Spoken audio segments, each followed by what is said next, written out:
Isaiah chapter 6, verses 1 to 6. And it's on page 691 in the Pew Bibles, if you want to follow it there. Although I think it might be up here. Isaiah 60, I think. Isaiah 60.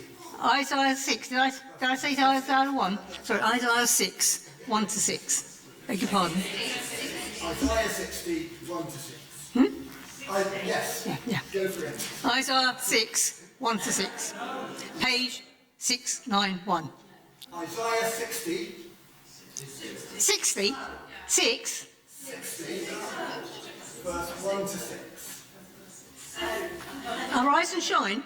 Yes. Oh, well, I've got it. I've got the right reading anyway. Let's carry on. It's a prophecy of Isaiah. Arise, shine, for your light has come, and the glory of the Lord rises upon you. See, darkness covers the earth, and thick darkness is over the peoples. But the Lord rises upon you, and his glory appears over you. Nations will come to your light, and kings to the brightness of your dawn. Lift up your eyes and look about you. All assemble and come to you. Your sons come from afar, and your daughters are carried on the hip. Then you will look and be radiant. Your heart will throb and swell with joy. The wealth on the seas will be brought to you. To you the riches of the nations will come. Herds of camels will cover your land, young camels from Midian and Ephah. And all from Sheba will come, bearing gold and incense, and proclaiming the praise of the Lord. The second reading is from Matthew, chapter 2, verses 1 to 12. And it's the fulfillment of that promise with the visit of the Magi. After Jesus was born in Bethlehem in Judea, during the time of King Herod, Magi from the east came to Jerusalem and asked, "Where is the one who has been born King of the Jews? We saw his star, and when it rose, and have come to worship him." When King Herod heard this, he was disturbed, and all Jerusalem with him. When he had called together all the people's chief priests and teachers of the law, he asked them where the Messiah was to be born. "In Bethlehem, in Judea," they replied, "for this is what the prophet has written. But you, Bethlehem, in the land of Judah, are by no means least among the rulers of Judah, for out of you will come a ruler who will shepherd my people Israel." Then Herod called the Magi secretly and found out from them the exact time the star had appeared. He sent them to Bethlehem and said, "Go and search carefully for the child. As soon as you find him, report to me, so that I too may go and worship him." After they had heard the king, they went on their way, and the star they had seen when it rose went ahead of them, until it stopped over the place where the child was. When they saw the star, they were overjoyed. On coming to the house, they saw the child with his mother Mary, and they bowed down and worshipped him. Then they opened their treasures and presented him with gifts of gold, frankincense, and myrrh. And having been warned in a dream not to go back to Herod, they returned to their country by another route.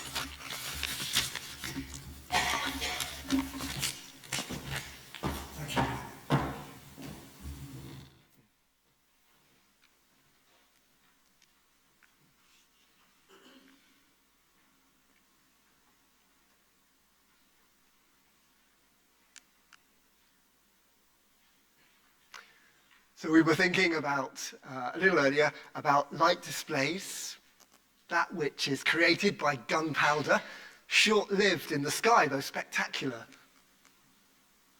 And then creation's light, sun and moon, dazzling displays of colour in the sky.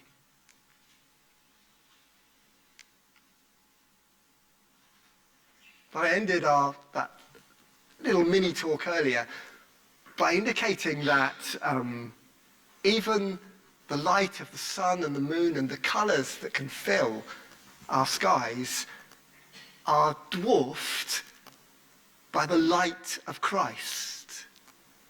Uncreated light. There's a place in Scripture which thinks of our future, of a time when we will no longer need the sun or the moon to be our light, for God himself will be our light. God is light. And the good news that we heard from the prophet Isaiah, chapter 60, verse 1, was that the light of Christ, the light of God, shines upon his people so that they might arise. I've been thinking a little bit about natural light and uncreated light, and seen a difference. We know that the light of the sun reflects on the moon and reflects on us, or rather we reflect the light. We're illuminated, and we are able to see one another because the sun's light is reflected in us. Something more happens with uncreated light, the light that is God himself. We become light. We don't simply reflect or radiate that light. We become light in the world. Jesus said, didn't he, I am the light of the world, and you are the light of the world. We're going to think a little bit today about what this actually means in practice, that we receive light and become light in the world. What does that mean? What is that about? But first of all, we're going to think about the exiles to whom Isaiah's prophecy was written. Those who had lost their homeland many years ago and seen the destruction of the temple and of the walls of the city of Jerusalem, and had lived away from home for a very long time. But there comes a point in time when Isaiah summons the people, the exiles, to return to Jerusalem. And this picture is meant to depict that journey back to Jerusalem. And you see the light shining down on them. For this is a journey of light, a joyful return to the city of Jerusalem. But when they got there, things weren't so good. Actually, it was a joy to be back in Jerusalem, but everything was broken down. Now, that's a photo taken of more recent times, I believe Gaza actually, but I put it there to just illustrate that the return to Jerusalem, it wasn't easy, because there was a lot to be done. Things needed to be rebuilt, the walls and the temple. You can imagine how it felt, the joy of homecoming, but then, there's so much to do, so much to be done to rebuild. Isaiah writes into this situation the words Rhiannon read so beautifully for us. Arise, shine, for your light has come, the glory of the Lord risen upon you. And then Isaiah adds two more things that give hope in this situation. Firstly, that more people would come home. Your sons and your daughters, more of your sons and daughters will return. This gathering in will continue. But the other thing that Isaiah tells them is that the nations around, including Persia, who had kind of succeeded Babylon, that had been the world power that had sent God's people into exile, that the nations around will come to your light. They will be drawn to your light, and they will bring treasures, gold, precious incense.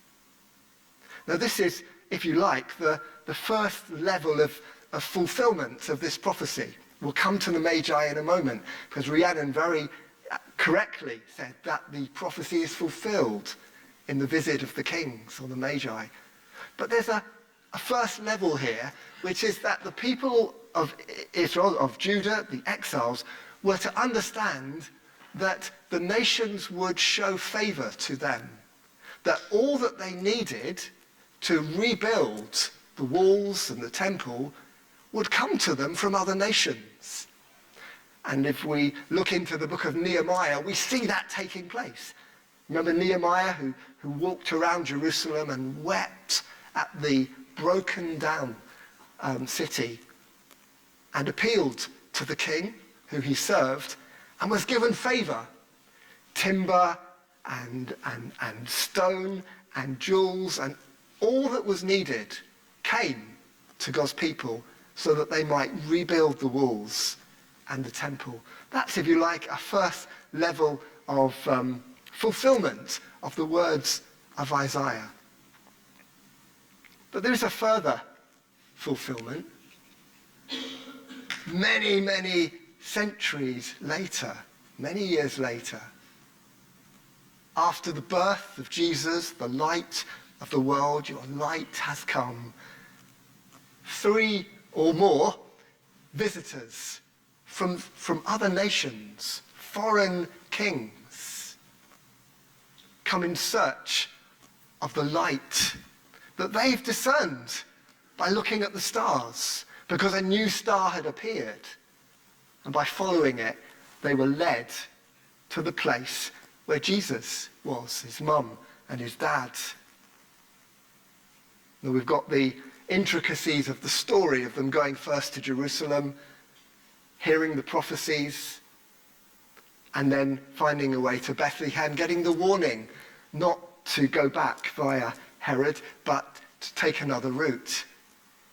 And if we follow the story on, there's the flight to Egypt as it becomes clear that Jesus' life is in danger, to the king who is ready to take steps to eradicate this challenge to his throne.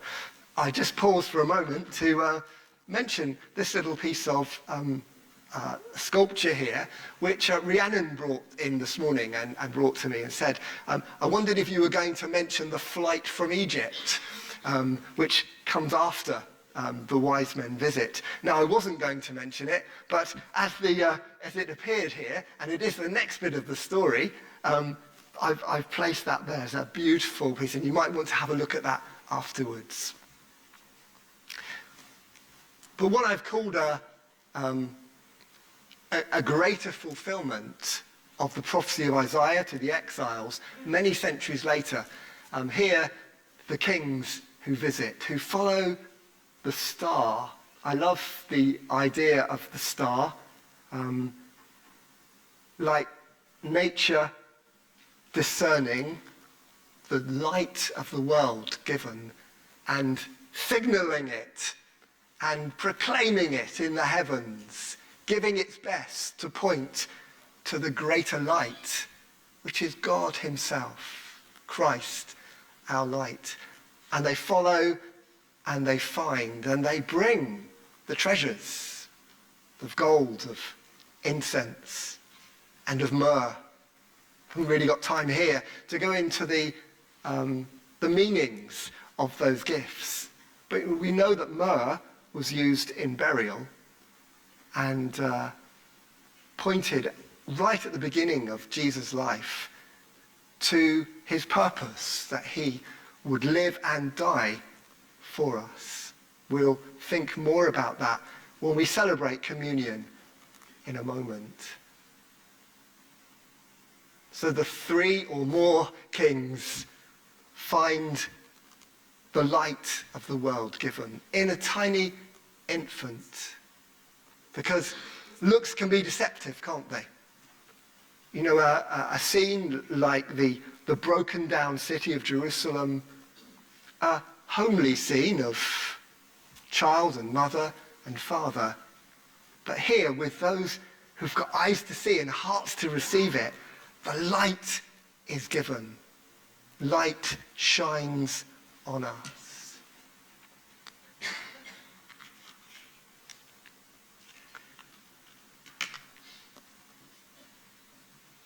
Another display of light. That's what I said earlier, wasn't it? Light bearers, all of you. For Christ's light has shone in the darkness of all our lives and of the world we inhabit, and comes to bring life to us, to summon us, to rise and be the people of God, a people of light in the world. How does it happen? How does the light get in to our hearts, to our lives? I played with that question a little bit. How does the light get in? The light of Christ that we've celebrated at Christmas.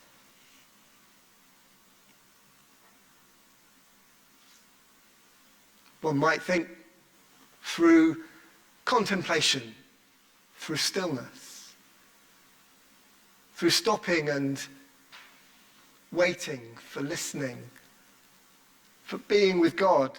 And we'd be right, those are the ways. But one of the thoughts that struck me as I was thinking about this was that sometimes the light comes in when things are broken down.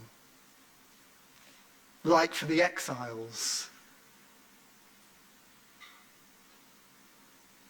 Personal story for you.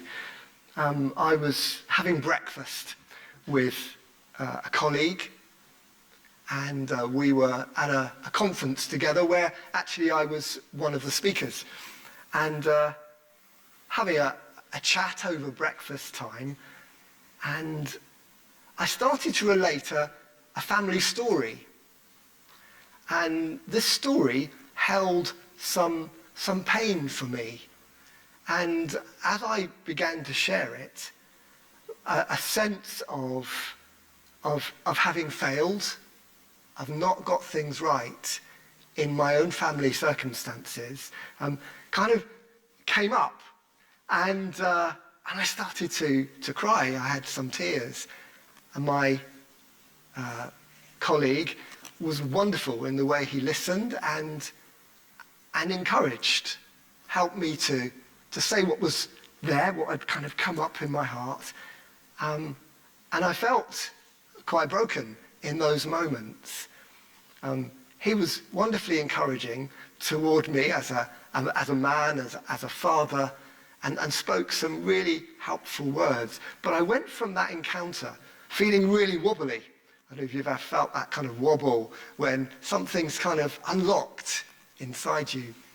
But I remember that I went through the day and I did the little bit of teaching that I was meant to do, and then I went to the evening celebration, and I was still in that place of wobble.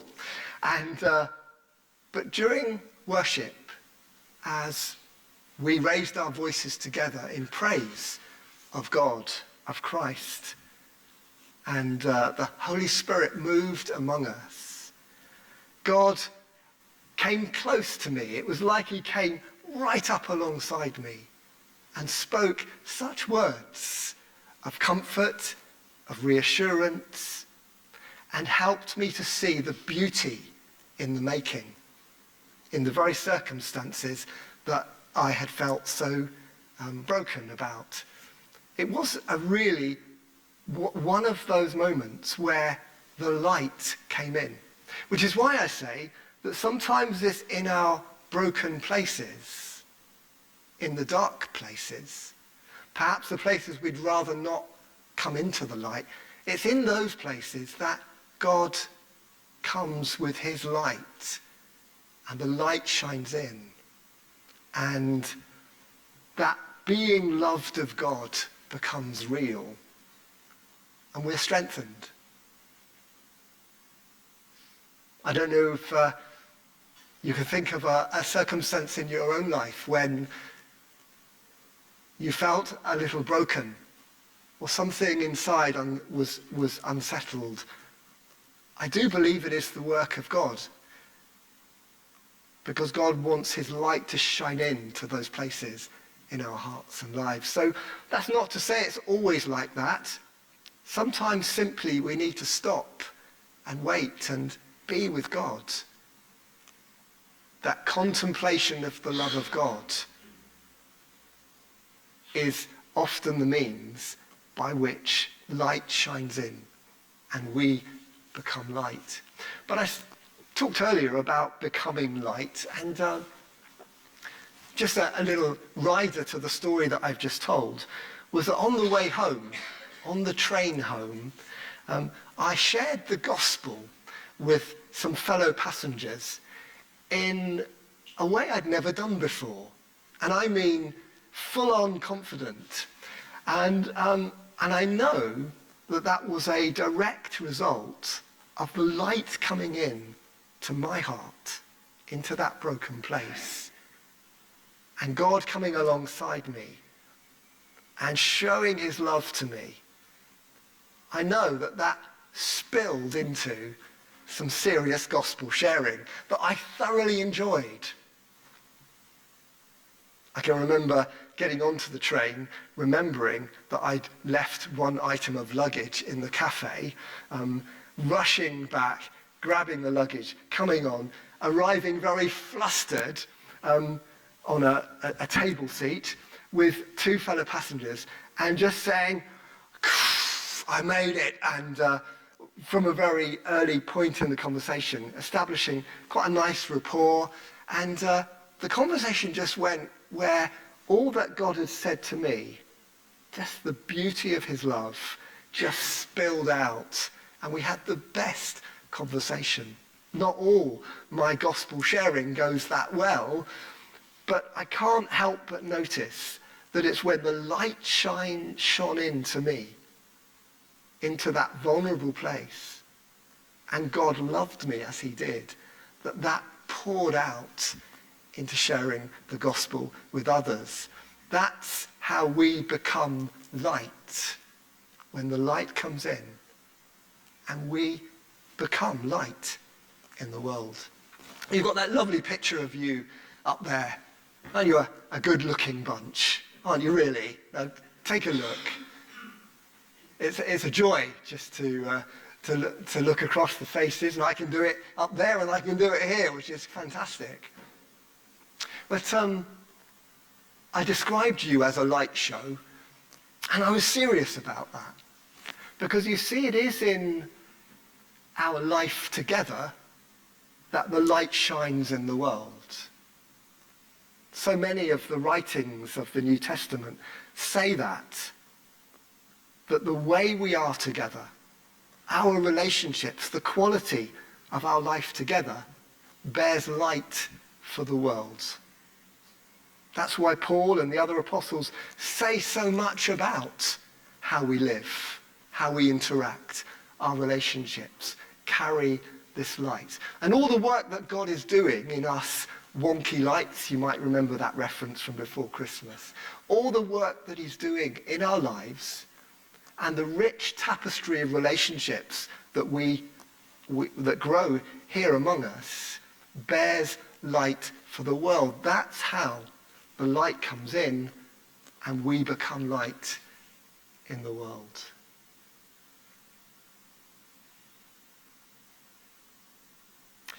I think I'm going to rest there as we move towards the communion table. I'm going to ask the band if they would come and just be ready to play for us. We're going to sing the song, Here is Love, Vast as the Ocean. Switching the metaphor from light to water, abundance. Abundance is one of the themes of the Isaiah passage. God has loved us beyond what we can understand or imagine. Love vast as the ocean. As we sing this together, Lord, may your love wash over us, your light shine on us today.